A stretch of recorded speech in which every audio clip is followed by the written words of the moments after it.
What's good, boys? We are gonna react to KFC murder massacre. Let's get it.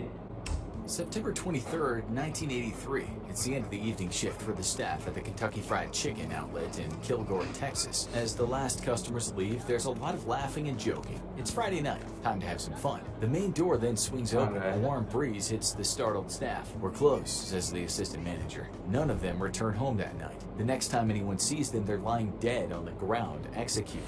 Let's now try our best to understand what happened that night. First, the victims. They were Opie Hughes, 39, Mary Tyler, 37, David Maxwell, 20, Joey Johnson, 20, and Monty Landers, 19. Tyler was the assistant manager, Hughes was one of the staff, as were Johnson and Maxwell. Landers shouldn't have even been there that day, he just popped in to see the two young men. We know that the staff had already pretty much finished up for the night. Imagine dying just because you wanted to see some.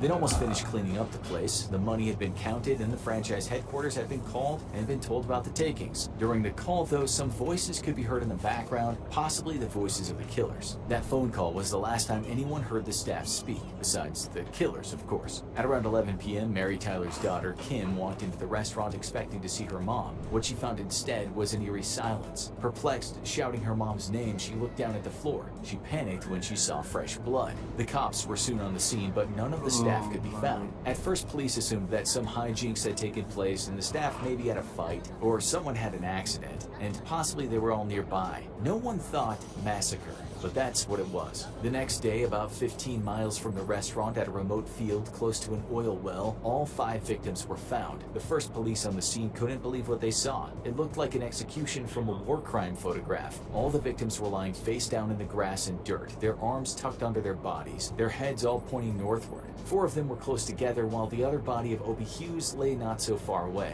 They'd all been shot in the back of the head, with at least one of them also taking a bullet to the back. Danny Pirtle, who would lead the investigation, later said in court that it was plainly obvious how they died without having to wait for autopsy. What he didn't know is that the carnage he was looking at would become one of the worst unsolved crimes in modern U.S. history. Well, it remained unsolved for over 2 decades and to some extent still is partially unsolved, but we'll get around to that. As some of you sleuths out there already know, a lot of murders are committed by people very close to the victim. You rarely have to look further than a spurned ex-lover, a jilted friend, or an angry business associate to find the person responsible. But in this case, things just didn't look that way. The murderers got away with around $2,000 that night, but even so, killing 5 people over such a small sum didn't make sense. What's more, it wasn't as if the staff were all connected other than the fact that they worked together. Sure, the young guys were friends, but police knew fairly certain that they weren't involved in gangs or high-level drug activity, and they weren't prone to hanging out with women in their late 30s. The crime looked like the work of a maniac.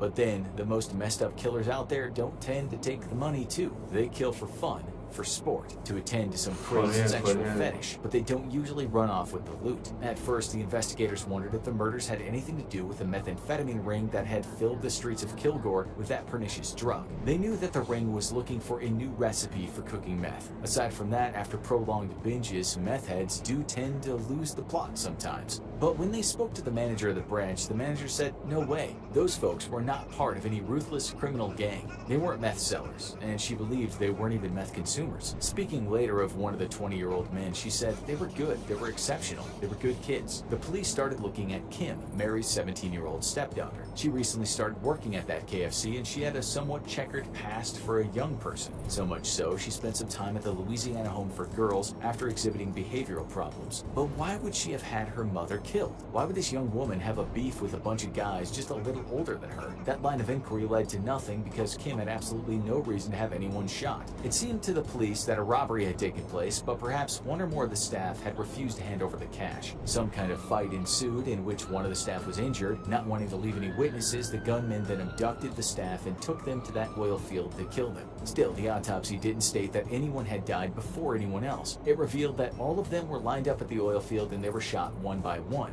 Only Hughes, who was dragged away, was shot separately.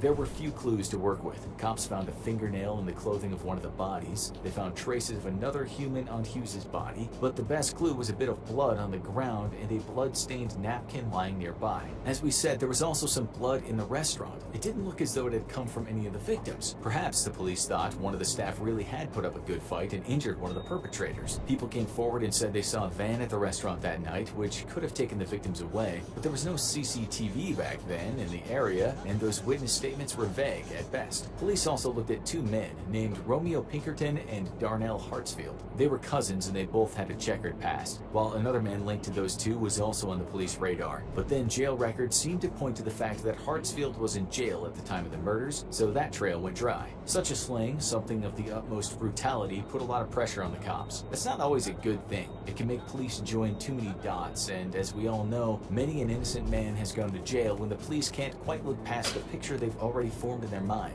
It's called having a cognitive bias, and quite a few people have spent time on death row because of it. The police were quick to join the dots when they were arresting a man named James Earl Mankins Jr. He had a pretty colorful rap sheet, mostly for drug convictions. Notably, Mankin's father was a state representative. Police discovered that the fingernail they found looked as though it came from him. He was also missing a bit of his. A man named James Rowe said he approached the police by himself a few months after the crime. That night, he said he saw men driving a van, and he noticed that in the back of the van were people wearing uniforms. What's scary is he said he heard them yelling and screaming. He also said the driver of the van was a white guy with long hair and a beard. That fit the description of Mankins, although Rowe was never asked to testify. Why people never approached him again, we don't know. It wasn't until 20 years later that he did testify, and he said he went to school with Mankins, and the man in the van wasn't him. Later, in 1995, DNA evidence pointed to Mankins' innocence, and the case against him was dropped. Some years later, it would be discovered that this fingernail the police had been so dead set on investigating actually came from one of the victims. Mankins later told the press, "The worst part was the 6 months in jail over there, thinking about being put to death for something I didn't do. And more than likely, if it wasn't for that DNA, I would have been on death row." The case went cold again, and it looked as though they'd never find the killers. A detective later admitted that the police had spent way too much time focusing on Mankins. Tunnel vision is an investigator's worst enemy. So sometime later, the Rusk County Sheriff's Office called a former FBI agent named George Kinney and asked him to look at the case from different angles. It seemed to Kinney that, given the severity of the crimes, whoever had done it had very likely committed more crimes in the years that had passed. It would be fair to assume, he thought, that the murderers were in prison for crimes as he began his investigation in the early 2000s. In 2001, a forensic scientist named Lorna Beasley retested the DNA evidence the police had and ran it through something called the Combined DNA Data Indexing System. That way, she could ascertain if the DNA from the blood found at the crime scene matched the DNA of violent offenders currently behind bars. Two names popped up. They were Romeo Pinkerton and Darnell Hartsfield.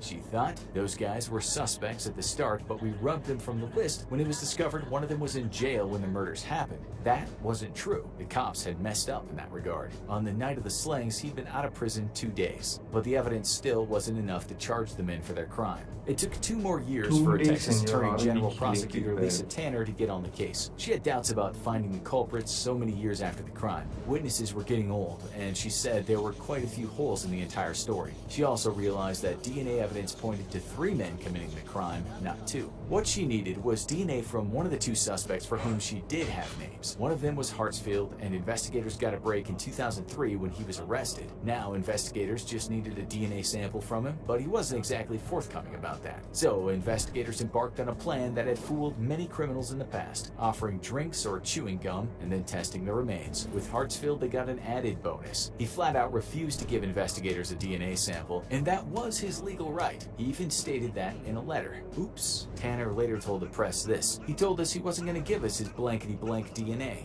And then he was so adamant about it, he wrote us a letter saying, "I'm not giving you my DNA, and you can't make me give you my DNA." And then, of course, he licked the envelope and sent it to us. In 2007, facing the death penalty due to the new DNA evidence, he admitted to murdering those 5 people. Still, he said he only did so because 5 life sentences was better than a shot of lethal drugs into the arm. Pinkerton also received 5 life sentences. Hartsfield has since spoken from his cell, and he hasn't changed his story of being innocent. He once said, "I might have have had crimes that I did do. You know what I'm saying? But no one ever got hurt. I would never kill these people. And from day one, I have stated my innocence, and I'm still stating my innocence. The investigators say they have now joined the dots, and the picture they've come up with, they are sure is real. They say the guys, possibly 3 guys, heard someone talking about the takings that evening, but they mistakenly heard 15,000, not 1,500. Some reports we found said 2,000 was taken, and some said 3,000, so we can't be sure just how much was stolen.